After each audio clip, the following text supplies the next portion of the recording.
மகிஷாசுரன் என்ற அரக்கனை பார்வதி தேவி வதம் செய்தது அனைவருக்கும் தெரிந்த ஒன்றே. ஒரு வதம் நிகழும்போது வதம் நிகழ்த்தியவரை பிரம்மஹத்தி தோஷம் பற்றி கொள்ளும். இதன் காரணமாக மனித பிறவியில் எவ்வளவு கடுமையாக உழைத்தாலும் தோல்விகளை சந்திக்க நேரிடும். மகிஷாசுரன் என்ற அரக்கனை பார்வதி தேவி துர்க்கை வடிவம் எடுத்து வதம் செய்தார். கொன்றவர் கடவுளாக இருந்தாலும் பிரம்மஹத்தி தோஷம் அவரை தொற்றிக்கொண்டது.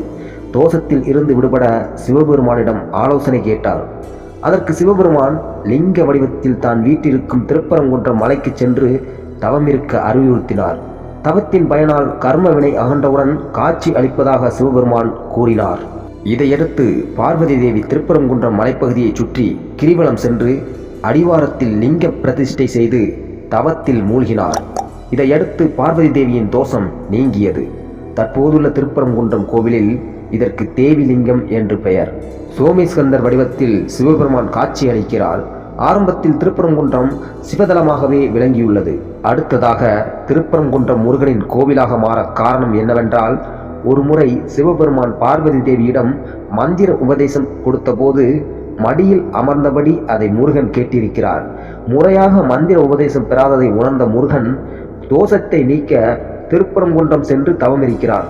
அதேபோல் திருச்செந்தூரில் சூரபத்மனை வதம் செய்த பிறகு முருகன் குடிகொண்ட இடம் திருப்பரங்குன்றம். மேலும் தெய்வானையை மணந்த இடமும் திருப்பரங்குன்றம். இதனால் சிவதலமாக இருந்த திருப்பரங்குன்றம் முருகனின் முதற்படை வீடாக மாறியது. முருகன் கோவில் என்றவுடன் நம் அனைவருக்கும் முதலில் நினைவுக்கு வருவது அறுபடை வீடுகளில் முதல் வீடான திருப்பரங்குன்றம் முருகன் கோவிலாகும்.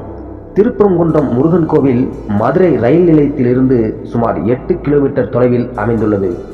குடைவரை கோயிலான திருப்பரங்குன்றம் முருகன் கோவில் 8ஆம் நூற்றாண்டில் கட்டப்பட்டதாக கூறப்படுகிறது.